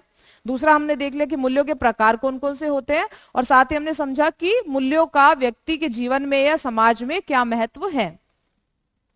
अगला क्वेश्चन है क्वेश्चन नंबर 3.4। भारतीय संविधान में धर्मनिरपेक्षता को किस प्रकार परिभाषित किया गया है और व्यवहार में उतारा गया है? भारत के धर्मनिरपेक्षता मॉडल को पश्चिमी मॉडल से किस प्रकार भिन्न माना जा सकता है, स्पष्ट कीजिए। How is secularism defined and practiced in the Indian Constitution? How can India's model of secularism be considered different from the Western model? ठीक है, तो यहां पे हमें 2 चीज बतानी है इस क्वेश्चन के आंसर में। पहली चीज कि भारतीय संविधान में धर्मनिरपेक्षता का क्या मतलब है। भारत में हम जिस धर्मनिरपेक्षता को मानते हैं या भारतीय संविधान में जिस धर्मनिरपेक्षता को शामिल किया गया है उसका क्या अर्थ है। दूसरी चीज क्या बतानी है कि भारतीय मॉडल है जो धर्मनिरपेक्षता का, भारत में हम जो धर्मनिरपेक्षता को फॉलो करते हैं और विदेशों में जो धर्मनिरपेक्षता है, जो वेस्टर्न मॉडल है धर्मनिरपेक्षता का, पश्चिमी दृष्टिकोण है, उसमें डिफरेंस क्या है, कैसे अलग है वो दोनों। ठीक है, तो ये 2 चीजें हमें डिस्कस करनी है। देखिए, धर्मनिरपेक्षता की अगर हम बात करें, धर्मनिरपेक्षता की अगर हम बात करें तो धर्मनिरपेक्षता का अर्थ होता है, धर्मनिरपेक्षता को भारत में या भारतीय संविधान में एक ऐसे मूल्य के रूप में स्थापित करता है, किया गया है जिसमें राज्य जो है सभी धर्मों को समान रूप से देखता है और तटस्थ रहता है सभी धर्मों के प्रति। ठीक है, राज्य सभी धर्मों पर को समान रूप से देखता है और सभी धर्मों के प्रति तटस्थ होता है और किसी भी एक पर्टिकुलर धर्म का पक्ष नहीं लेता। ठीक है, किसी भी धर्म विशेष का पक्ष नहीं लेता, तो सभी धर्मों को समान रूप से देखता है। तो भारतीय संदर्भ में धर्मनिरपेक्षता की अवधारणा क्या है कि एक ऐसी अवधारणा है जिसमें राज्य सभी धर्मों को समान रूप से देखता है, सभी धर्मों के प्रति तटस्थ रहता है और किसी भी पर्टिकुलर या विशेष धर्म का पक्ष नहीं लेता है। ठीक है, दूसरी चीज कि हालांकि जब भारतीय संविधान लिखा गया था तो धर्मनिरपेक्षता शब्द को भारतीय संविधान में शामिल नहीं किया गया था। मतलब शब्द रूप में जो ये शब्द है ना, धर्मनिरपेक्षता शब्द के रूप में इसे भारतीय संविधान में शामिल नहीं किया गया था। धर्मनिरपेक्षता जो वर्ड है उसको 1976 में, धर्मनिरपेक्षता शब्द को 1976 में 42वें संविधान संशोधन के माध्यम से, 42वें संविधान संशोधन के माध्यम से धर्मनिरपेक्षता शब्द को संविधान में शामिल किया गया। लेकिन क्या इसका मतलब यह है कि उससे पहले भारत में या भारतीय संविधान के अंदर धर्मनिरपेक्षता नहीं थी? भारत जो था वो धर्मनिरपेक्षता को नहीं मानता था या भारतीय संविधान धर्मनिरपेक्षता को नहीं मानता था? ऐसा नहीं है। इससे पहले भी शब्द रूप में शामिल नहीं भी किया गया था, उससे पहले भी जब संविधान बना था तो संविधान के कई सारे अनुच्छेद, जैसे अनुच्छेद 14, 15, 25, 26, 27, 28, ठीक है, आदि।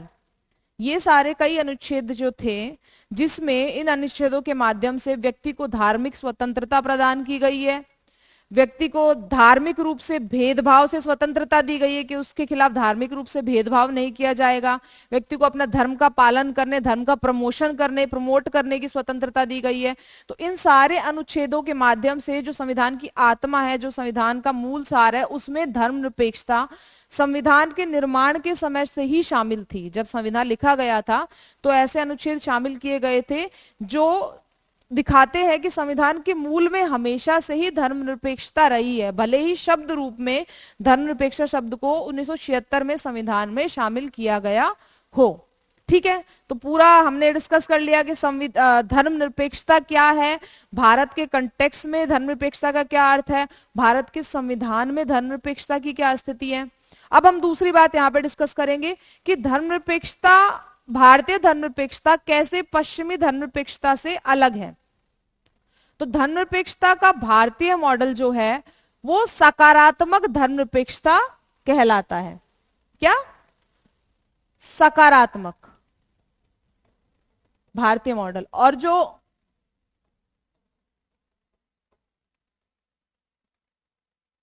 पश्चिमी मॉडल है, ठीक है, पश्चिमी देशों का मॉडल है जो वो नकारात्मक धर्मनिरपेक्षता को फॉलो करता है। इसका मतलब क्या है कि भारत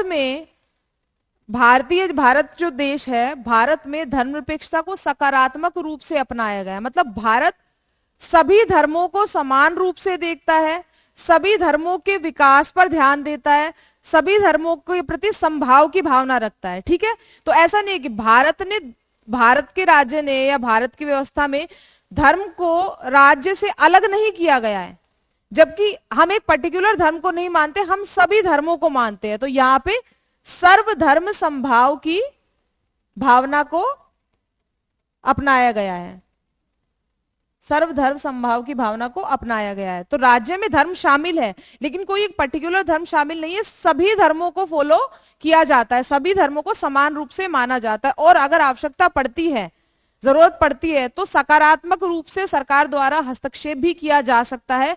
जैसे कि फॉर एग्जाम्पल ट्रिपल तलाक वाला केस हम देख सकते हैं। ठीक है, तो ट्रिपल तलाक को बैन करने के लिए जब जरूरत पड़ी तो सरकार ने धर्म में सकारात्मक हस्तक्षेप भी किया। ठीक है, तो भारत में सभी धर्मों को माना जाता है और समान रूप से फॉलो किया जाता है। ठीक है, समान रूप से सबको बराबर रूप से राज्य सभी धर्मों को देखता है, सर्वधर्म समभाव। और अगर हम पश्चिमी अवधारणा की बात करें तो जैसे फ्रांस, अमेरिका जैसे देश हो गए, वहां नकारात्मक अवधारणा को अपनाया गया। मतलब धर्म को राज्य से बिल्कुल अलग किया गया है, धर्म का शासन से राज्य से कोई लेना देना नहीं है। सार्वजनिक रूप से कोई धार्मिक प्रतीकों को नहीं दिखाया जा सकता, कोई धार्मिक एक्टिविटी नहीं की जा सकती। ठीक है, तो सार्वजनिक जीवन में, पब्लिक जीवन में धर्म को कतई शामिल नहीं किया गया है पश्चिमी देशों के अंदर। ना कोई धार्मिक प्रतीक, ना कोई धार्मिक एक्टिविटी, कुछ भी नहीं किया जा सकता। लेकिन भारत में ऐसा नहीं, भारत में सभी धर्मों को इक्वली माना गया, इक्वली राज्य के साथ शामिल किया गया है। तो यही डिफरेंस है धर्मनिरपेक्षता की सकारात्मक और नकारात्मक अवधारणा में, जो कि भारत में हम धर्मनिरपेक्षता की सकारात्मक अवधारणा को अपनाते हैं। ऐसा नहीं है कि धर्म को बिल्कुल अलग कर दिया गया राज्य से, जबकि हमने सभी धर्मों को इक्वली माना है और अपनी संस्कृति, अपने धर्म और अपने समाज और राज्य में शामिल किया है। ठीक है, क्लियर है। तो यहाँ पे हमने डिस्कस कर लिया कि धर्मनिरपेक्षता की अवधारणा क्या है, भारतीय संविधान में उसका क्या रूप है, और भारतीय धर्मनिरपेक्षता और पश्चिमी धर्मनिरपेक्षता में क्या डिफरेंस है। अगला क्वेश्चन है, बंधुआ मजदूरी न केवल आर्थिक शोषण बल्कि मानवीय गरिमा की मौलिक उल्लंघन का प्रतीक है। इस कथन के आलोक में बंधुआ मजदूरी की सामाजिक आर्थिक पृष्ठभूमि, वर्तमान स्थिति तथा उसके उन्मूलन हेतु सरकारी प्रयासों की समीक्षा कीजिए। Bonded labour is not only a symbol of economic exploitation but also a fundamental violation of human dignity.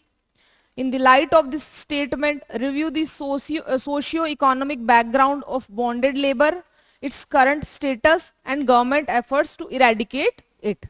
ठीक है, तो इस प्रश्न में क्या पूछा गया है? पूछा गया है बॉन्डेड लेबर के बारे में, बंधुआ मजदूरी के बारे में, कि बंधुआ मजदूरी, कथन हमें दिया गया है कि बंधुआ मजदूरी न केवल आर्थिक शोषण है बल्कि मानवीय गरिमा के मौलिक उल्लंघन का भी प्रतीक है। तो सबसे पहले हमें ये समझना पड़ेगा कि बंधुआ मजदूरी होती क्या है, बॉन्डेड लेबर क्या है। बंधुआ मजदूरी मतलब कि पहली चीज, किसी को बिना वेतन दिए उससे जबरदस्ती काम करवाना। ठीक है, अब ये बिना वेतन दिए जबरदस्ती काम कैसे होगा? तो आज भी ये चीज प्रचलन में है और पहले के जमाने में तो बहुत कहीं अधिक स्तर पर ये प्रचलन में थी कि जैसे कोई गरीब व्यक्ति होता है, कोई गरीब किसान है, मान लो उसे किसी भी काम की वजह से ऋण की जरूरत पड़ गई, उसको लोन लेने की जरूरत पड़ गई, उसको पैसों की जरूरत है, मान लो उसके घर में कोई बहुत ज्यादा बीमार हो गया है, या मान लो उसको खेती के लिए बहुत ज्यादा नीड है पैसों की, या किसी भी वजह से उसको पैसों की जरूरत है। अब वो पैसे कहाँ से लेकर आएगा? तो अब पैसे लेने के लिए, क्योंकि पहले के जमाने में ऐसा कोई औपचारिक इंस्टीट्यूशन, संस्थाएं, बैंक्स नहीं थे जिससे ऋण ऋण उपलब्ध हो जाए। इवन आज भी जब ये इंस्टीट्यूशंस, बैंक्स, एनबीएफसी अवेलेबल है, तब भी गरीब व्यक्ति के लिए ऋण लेना उतना आसान नहीं है, क्योंकि उसमें बहुत सारी टर्म्स और कंडीशन होती है, सिक्योरिटी होता है। तो गरीब व्यक्ति को अगर ऋण चाहिए तो फिर वो किसके पास जाएगा? साहूकारों के पास। ठीक है, जो बड़े पैसे वाले लोग होते हैं जो ब्याज पर ऋण देते हैं। ठीक है, अब जब वो ऋण लेने के लिए उनके पास जाएगा, और अगर इस जिस केस में उसके पास ऋण चुकाने के लिए पैसा नहीं है वापसी के लिए, मान लो जो भी एक पर्टिकुलर टाइम पीरियड फिक्स हुआ है, साल, 2 साल, 3 साल, और उसमें वो ऋण नहीं चुका पाया, या 6 महीने जितना भी है, तो अब क्या साहूकार उसको क्या बोलेगा कि यार तुम ऋण के मेरा लोन है जो वापस चुकाओ। वो कहेगा मैं नहीं चुका सकता, मेरी फसल जो जिसके लिए मैंने पैसा लिया था वो खराब हो गई है, तो मेरे पास पैसे है ही नहीं, आप कुछ भी कर लो लेकिन मेरे पास पैसे नहीं है देने के लिए। तो साहूकार अब उसको क्या बोलेगा कि अच्छा ठीक है, एक काम करो, अगर तुम्हारे पास पैसे नहीं है तो कोई बात नहीं, इसके बदले में तुम हमारे यहाँ काम करने आ जाया करो, या तुम्हारे बेटे को या किसी को भी काम करने के लिए भेज दिया करो, या तुम आ जाया करो हमारे यहाँ काम करने के लिए। ठीक है, तो जो तुम्हारा ऋण होगा वो कटता जाएगा, और तुम हमारे यहाँ उसके मतलब वेतन के रूप में हम उस ऋण को मान लेंगे, और तुम हमारे यहाँ पे काम कर देना। ऋण पे ब्याज, टाइम के साथ ब्याज बढ़ता जाता है, बढ़ता जाता है, बढ़ता जाता है, और वो जो चक्र होता है कि ब्याज बढ़ता जा रहा है, ऋण कभी खत्म ही नहीं हो रहा, मजदूरी चलती जा रही है, उसी को बोलते हैं बंधुआ मजदूरी, कि जबरदस्ती करनी पड़ रही है किसी भी पर्टिकुलर सिचुएशन की वजह से, और वो कभी खत्म नहीं हो रही है। कभी कभी तो ऐसा होता है कि पीढ़ी दर पीढ़ी ये बंधुआ मजदूरी चलती है, एक पीढ़ी से दूसरी पीढ़ी वो ब्याज बढ़ता जाता है। अगर किसी का बाप की मृत्यु हो गई, अब बेटे को वो ऋण चुकाने के लिए बंधुआ मजदूरी करनी पड़ती है कि तुम्हारे पापा ने ऋण लिया था, तुम्हारे दादा ने ऋण लिया था, तो तब से वो चलता ही रहता है। तो ये पूरा कॉन्सेप्ट होता है बंधुआ मजदूरी का, ठीक है, बॉन्डेड लेबर का। तो इस पूरे एक्सप्लेनेशन से आप लोग ये तो समझ ही गए होंगे, पहली लाइन जो हमारी लिखी हुई है कि बंधुआ मजदूरी न केवल आर्थिक शोषण बल्कि मानवीय गरिमा के मौलिक उल्लंघन का भी प्रतीक है। क्योंकि बंधुआ मजदूरी तो एक तरीके की गुलामी हो गई कि आप कभी उस गुलामी से मुक्त ही नहीं हो सकते। तो केवल आर्थिक रूप से इसको नहीं देखा जा सकता कि ऋण नहीं चुका पाया इसलिए मजदूरी कर रहा है। ये तो कहीं ना कहीं व्यक्ति के मानव अधिकारों का भी उल्लंघन है। एक ह्यूमन होने के नाते, एक मनुष्य होने के नाते व्यक्ति को स्वतंत्र रहने का अधिकार है, व्यक्ति को काम के बदले वेतन पाने का अधिकार है। ठीक है, लेकिन ये तो गुलामी हो गई, या तो इसको वेतन भी नहीं मिल रहा। तो केवल आर्थिक नहीं, ये व्यक्ति के मानव अधिकार का भी उल्लंघन है। उसका जो मौलिक अधिकार जो हमें संविधान ने अधिकार दिए, मौलिक अधिकार, समानता का, स्वतंत्रता का अधिकार, वेतन पाने का अधिकार, काम की परिस्थितियों का अधिकार, ये सबका उल्लंघन है। ठीक है, तो ये तो हो गया हमारा बंधुआ मजदूरी किसे कहते हैं। इसके बाद आगे आता है कि कौन सी सामाजिक आर्थिक पृष्ठभूमि होती है। पृष्ठभूमि पूरा मैंने आपको समझा दिया है कि मुख्य रूप से कब कौन कौन सी ऐसी सिचुएशन होती है जिसमें ये बंधुआ मजदूरी की स्थिति उत्पन्न हो जाती है। गरीबी, ठीक है,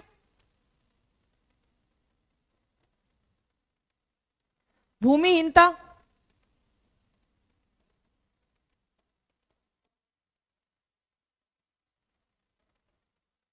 औपचारिक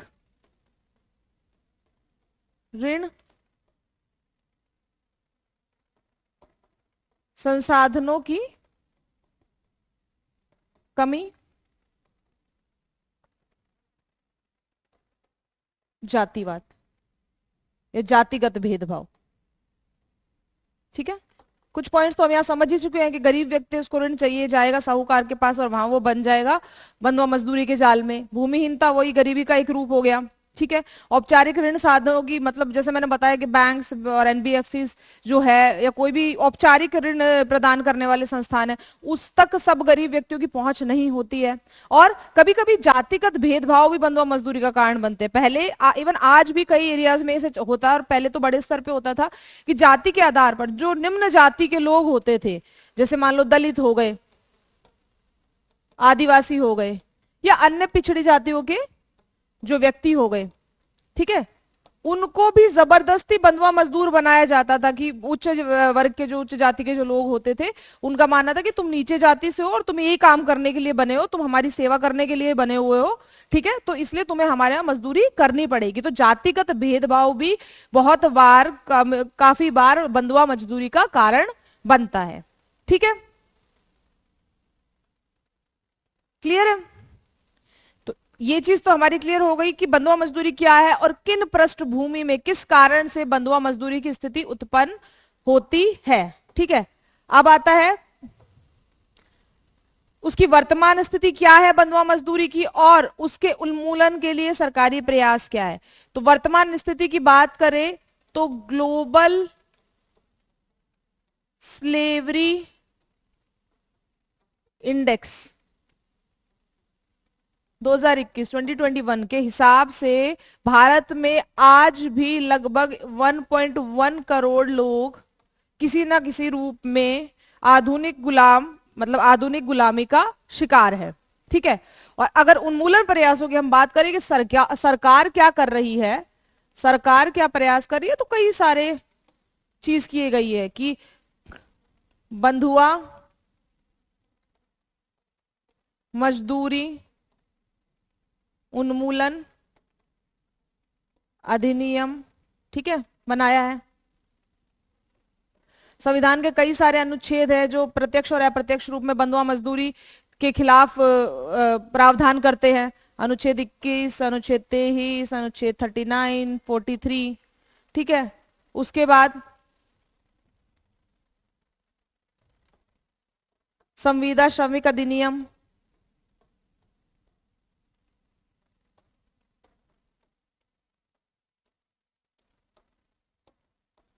न्यूनतम रोजगार अधिनियम, न्यूनतम मजदूरी अधिनियम, ठीक है। कई सारे अधिनियम सरकार ने इस कंटेक्स्ट में बनाए हैं बंधुआ मजदूरी को खत्म करने के लिए, ठीक है। लेकिन आज भी कई सारे क्षेत्रों में हमें ऐसी परिस्थितियां देखने को मिल जाती है जहां पे जातिगत भेदभाव के आधार पर या फिर गरीबी के कारण कई लोग ऐसी परिस्थितियों में जीने के लिए मजबूर है। तो इस स्थिति को या इस बंधुआ मजदूरी जैसी, इस आधुनिक गुलामी जैसी स्थिति को प्रॉपर सरकारी प्रयासों और लोगों की इच्छा शक्ति के माध्यम से ही खत्म किया जा सकता है पूरे तरीके से, ताकि सभी के लिए एक सम्मान पूर्वक जीवन जीना सुनिश्चित किया जा सके, ठीक है। तो इस क्वेश्चन में हमने सारी चीजें, सारे डायमेंशन समझ लिए। बंधुआ मजदूरी किसे कहते हैं, कौन सी सामाजिक पृष्ठभूमि होती है जिसमें बंधुआ मजदूरी जैसी स्थिति उत्पन्न होती है, आज कैसी स्थिति है इस आधुनिक मजदूरी या बंधुआ मजदूरी की, और सरकार ने क्या क्या प्रयास किए हैं इस स्थिति से निपटने के लिए, ठीक है। अगला क्वेश्चन है क्वेश्चन नंबर 3.5, लास्ट क्वेश्चन है हमारा। भारत में दिव्यांग जनों की प्रमुख समस्याओं का सम्यक विश्लेषण करते हुए बताइए कि उनके सामाजिक एकीकरण एवं सशक्तिकरण के लिए कौन कौन सी ठोस उपाय किए जा सकते हैं।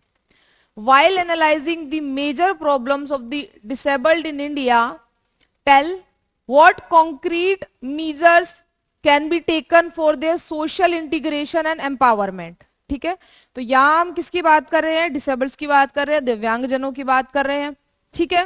तो बताना क्या है हमें इस क्वेश्चन में, कि बताना है कौन सी समस्याएं हैं जो वो फेस कर रहे हैं, कौन कौन सी प्रॉब्लम्स हैं सामाजिक रूप से, आर्थिक रूप से या अन्य किसी भी तरीके से जो दिव्यांगजनों को फेस करनी पड़ रही है, सरकार क्या कर रही है उसके लिए, और कौन कौन से उपाय किए जा सकते हैं, ठीक है। तो 2-3 चीजें हमें इस क्वेश्चन में हमारे डिस्कस करनी है।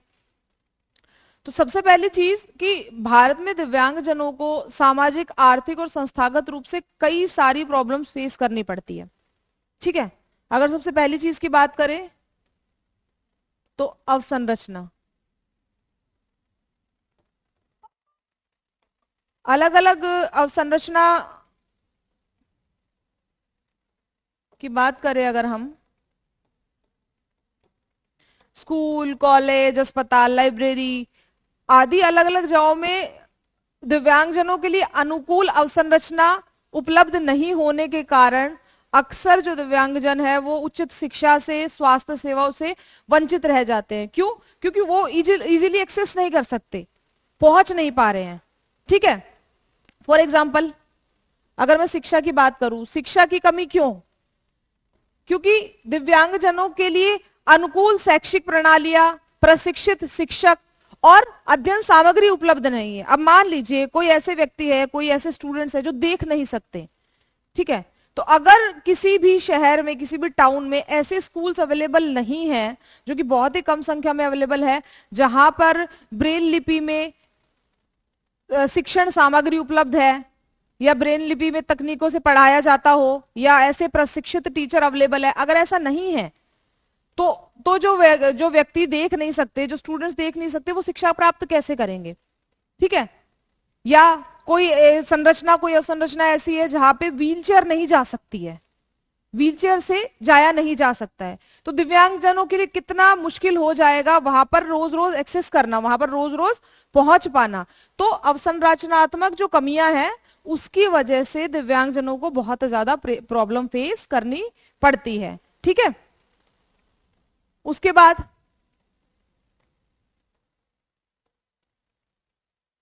सामाजिक कलंक और भेदभाव, ये तो आप लोग सभी समझ सकते हैं कि हर इंसान उतना एम्पैथी और सिंपैथी शो नहीं करता है। ठीक है। हर व्यक्ति समाज में दिव्यांगजनों को लेके उतना संवेदनशील नहीं होता है। आपने अक्सर लोगों को कहते सुना होगा, अलग अलग दिव्यांगजनों के लिए मजाक उड़ाते हुए सुना होगा कि अरे इसका तो पैर खराब है, अरे इसका तो हाथ खराब है, अरे इसका तो जो भी कमी उसमें, उस पर्टिकुलर कमी को टारगेट करते हुए उसका मजाक बनाते हुए सुना होगा। तो ये सामाजिक भेदभाव या भेदभाव और जो सामाजिक कलंक वाली भावना है ना कहीं ये दिव्यांगजनों के मनोबल को तोड़ देती है। तो इसकी वजह से भी वो आगे नहीं बढ़ पाते हैं। क्यों? क्योंकि वो सोच ही नहीं पाते कि उनके दिमाग में हमेशा इस सामाजिक कलंक को लेके एक हीन भावना विद्यमान रहती है कि हम कुछ नहीं कर सकते, हमारे अंदर कमी है। तो ये चीज भी उनके लिए एक बड़ी चुनौती का कारण है। ठीक है। प्रारंभिक स्वास्थ्य सेवाएं, बहुत सारी दिव्यांगताएं, बहुत सारी प्रॉब्लम्स ऐसी होती है, अगर इनिशियल स्टेज पे गर्भवती महिलाओं में उनको ढंग से डायग्नोस किया जाए, उनका सही से ट्रीटमेंट किया जाए, तो वो दिव्यांगता उत्पन्न ही ना हो। लेकिन स्वास्थ्य सेवाओं में कमी के कारण अच्छे से गर्भवती महिलाओं का अच्छे से ट्रीटमेंट नहीं हो पाता, तो उसको आइडेंटिफाई नहीं किया जाता दिव्यांगता को। इस वजह से भी एक प्रॉब्लम क्रिएट हो गई है। तो कई सारी दिव्यांगताएं तो ऐसी होती है जिनको इनिशियल स्टेज पे भी ट्रीटमेंट के माध्यम से समाप्त किया जा सकता है। ठीक है। उसके बाद राजनीति की बात करें तो सेम, वोटिंग के टाइम में जो मतदाता डेटा होता है, मतदाता डेटा हो गया, ईवीएम मशीन हो गई, क्या वो दिव्यांगजनों के लिए अनुकूल बनाई गई है? मतदाता डेटा ब्रेल लिपि में उपलब्ध कराया गया है, जिससे अगर कोई व्यक्ति अंधा है, वो देख नहीं सकता, तो वो उसको एक्सेस कर सके। ठीक है।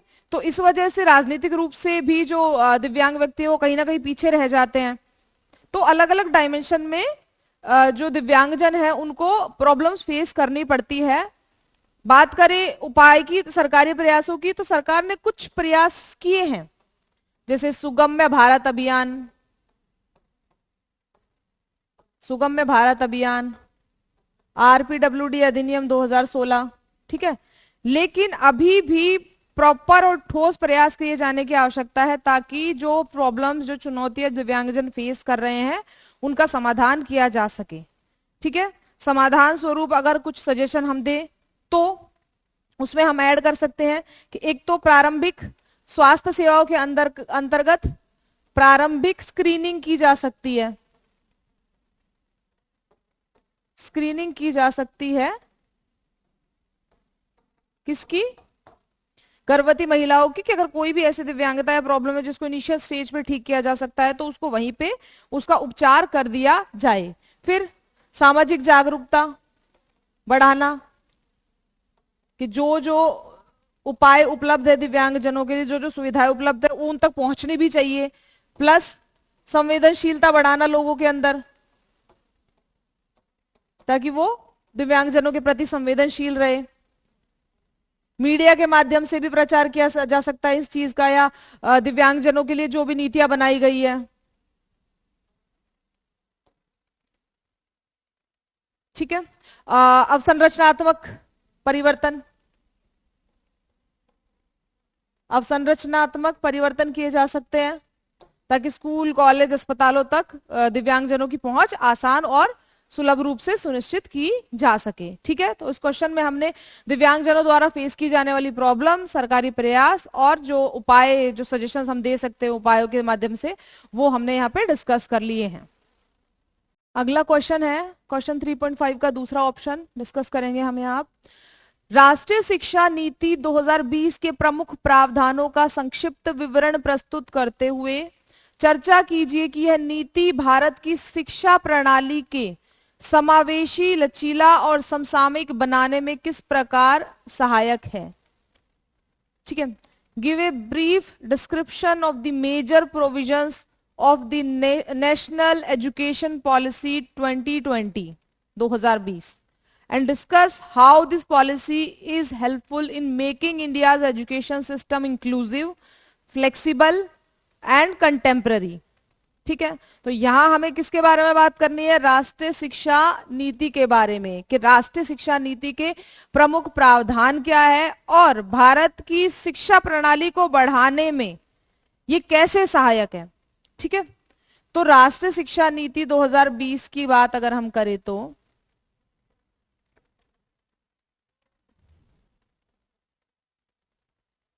राष्ट्रीय शिक्षा नीति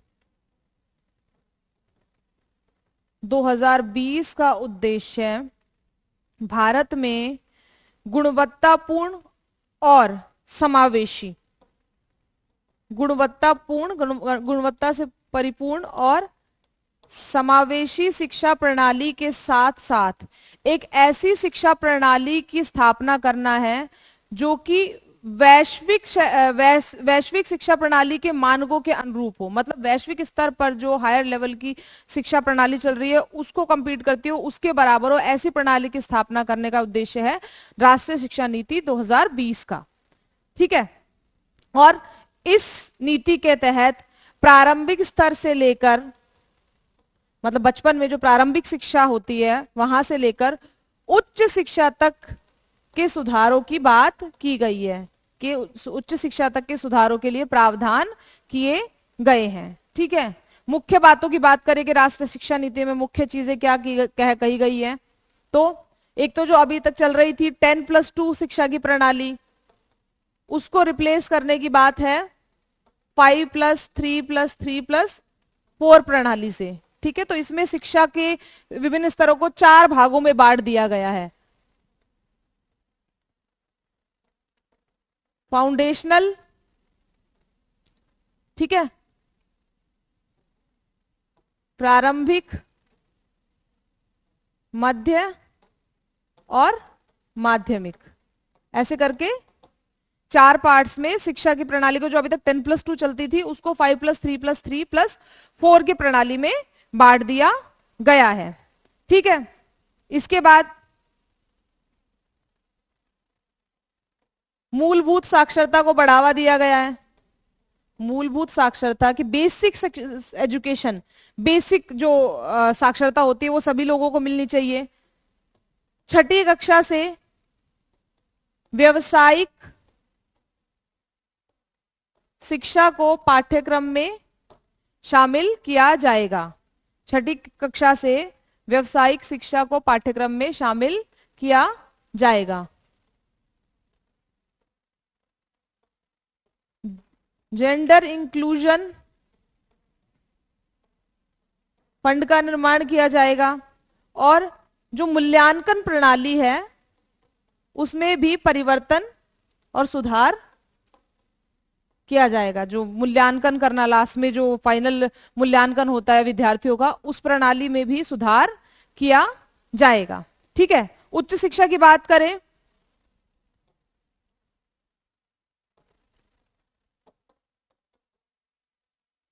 उच्च शिक्षा में बहुविषयक पाठ्यक्रम की व्यवस्था की गई है, बहुविषयक पाठ्यक्रम की व्यवस्था की गई है। साथ ही उच्च शिक्षा के साथ प्रौद्योगिकी को जोड़ने के लिए राष्ट्रीय शैक्षिक प्रौद्योगिकी मंच की स्थापना की जाएगी। ठीक है, इस शिक्षा प्रणाली में भारतीय भाषाओं को बढ़ावा दिया जाएगा। नई शिक्षा नीति 2020 के में भारतीय भाषाओं को बढ़ावा दिया जाएगा। दिव्यांग जनों के लिए सुलभ होगी शिक्षा और रोजगार उन्मुख होगी, रोजगार उन्मुख शिक्षा प्रदान की जाएगी। तो बेसिकली राष्ट्रीय शिक्षा नीति 2020 के हिसाब से शिक्षा को गुणवत्तापूर्ण, समावेशी और रोजगार उन्मुख बनाने की बात की गई है कि व्यक्तियों को, विद्यार्थियों को ऐसी शिक्षा प्रणाली प्रदान की जाए जो उनके समावेशी और सम्यक विकास में तो योगदान दे ही दे, साथ में भविष्य में उनके लिए रोजगार उन्मुख भी हो, ताकि उनका स्किल डेवलपमेंट हो, व्यवसायिक ज्ञान हो उनको, ताकि आगे चलकर वो रोजगार की भी प्राप्ति कर सके। ठीक है, क्लियर है? तो इस पूरे क्वेश्चन में हमने राष्ट्रीय शिक्षा नीति के बारे में, उसके प्रमुख प्रावधान और उसको कैसे, जो राष्ट्रीय शिक्षा नीति है वो हमारी भारतीय शिक्षा प्रणाली को लचीली, समावेशी और गुणवत्तापूर्ण बनाएगी, इन सारे चीजों के बारे में हमने यहाँ पे डिस्कस कर लिया है। तो इसी के साथ हमारा ये डिस्कशन समाप्त होता है। इसमें हमने सोशियोलॉजी, समाजशास्त्र के जो थर्ड टाइप ऑफ क्वेश्चन थे, जिसमें 200 शब्दों में प्रश्नों का उत्तर दिया जाना था, वो उसके हमने 10 क्वेश्चन डिस्कस किए। तो हमें इनमें से 5 क्वेश्चन का आंसर करना है। इस वाले टाइप में हमें 5 क्वेश्चन का आंसर करना है, लेकिन प्रत्येक क्वेश्चन में हमें 2 ऑप्शंस मिले हैं, जिसमें से एक चूज करके हमें उसका आंसर लिखना है जो हमें ज्यादा बेहतर तरीके से आता हो। तो इसलिए ओवरऑल हमने यहाँ पे 10 क्वेश्चन डिस्कस किए हैं। तो इसी के साथ हमारा डिस्कशन समाप्त होता है। Thank you so much.